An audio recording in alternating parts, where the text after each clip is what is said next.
Hello everyone. అప్పుడు 10 days back ఒక video పెట్టా కదా, దానికైతే ఆల్టర్నేట్ వీడియో అండి. ఇక్కడ ప్రైస్ వచ్చేసి రీజనబుల్గా ఉంటాయి.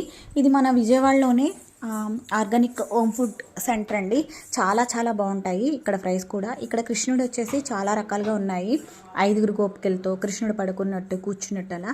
నాకైతే కృష్ణుడి గురించి తెలియదు. మేమైతే క్రిస్టియన్స్. ఇక్కడ ఎడ్ల బండి చూస్తున్నారు కదా, అది పూర్వం అయితే ఏదైనా పంటలు పండితే ఆ ఎడ్ల బండి మీద ఇంటికైతే తీసుకొచ్చేవాళ్ళు. ఇప్పట్లాగా ట్రాక్టర్లు అలా కాదండి. ఎడ్ల బండి మీద చక్కగా తీసుకొచ్చేవాళ్ళు. ఎడ్ల బండి మీదే పనికి వెళ్ళేవాళ్ళు. తర్వాత అక్కడ రోకలు పట్టుకొని 2 లేడీస్ అయితే ఉన్నారు కదా, రోకలి. ఎప్పుడైనా మన అమ్మమ్మల నాయనమ్మల కాలంలో పిండి వంటలు చేయాలంటే చక్కగా ఆ రోట్లోనే దంచేవాళ్ళండి పిండి. అలాంటివి పెళ్ళిళ్ళప్పుడు పసుపు కూడా కొట్టేవాళ్ళు. ఇలాంటి ఇక్కడ చాలా న్యాచురల్గా అయితే చెక్కిన బొమ్మలు అయితే ఉన్నాయి. ప్రైస్ కూడా చాలా తక్కువ. ఎవరికైనా కావాలంటే తీసుకోవచ్చు. అంతే ఈ వీడియో. Hello everyone. అప్పుడు 10 డేస్ బ్యాక్ ఒక వీడియో పెట్టా కదా, దానికైతే ఆల్టర్నేట్ వీడియో అండి. ఇక్కడ ప్రైస్ వచ్చేసి రీజనబుల్గా ఉంటాయి.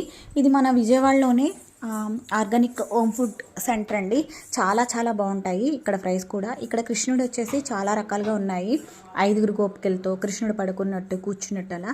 నాకైతే కృష్ణుడి గురించి తెలియదు. మేమైతే క్రిస్టియన్స్. ఇక్కడ ఎడ్ల బండి చూస్తున్నారు కదా, అది పూర్వం అయితే ఏదైనా పంటలు పండితే ఆ ఎడ్ల బండి మీద ఇంటికైతే తీసుకొచ్చేవాళ్ళు. ఇప్పట్లాగా ట్రాక్టర్లు అలా కాదండి. ఎడ్ల బండి మీద చక్కగా తీసుకొచ్చేవాళ్ళు. ఎడ్ల బండి మీదే పనికి వెళ్ళేవాళ్ళు. తర్వాత అక్కడ రోకలు పట్టుకొని 2 లేడీస్ అయితే ఉన్నారు కదా, రోకలి. ఎప్పుడైనా మన అమ్మమ్మల నాయనమ్మల కాలంలో పిండి వంటలు చేయాలంటే చక్కగా ఆ రోట్లోనే దంచేవాళ్ళండి పిండి. అలాంటివి పెళ్ళిళ్ళప్పుడు పసుపు కూడా కొట్టేవాళ్ళు. ఇలాంటి ఇక్కడ చాలా న్యాచురల్గా అయితే చెక్కిన బొమ్మలు అయితే ఉన్నాయి. ప్రైస్ కూడా చాలా తక్కువ. ఎవరికైనా కావాలంటే తీసుకోవచ్చు. అంతే ఈ వీడియో.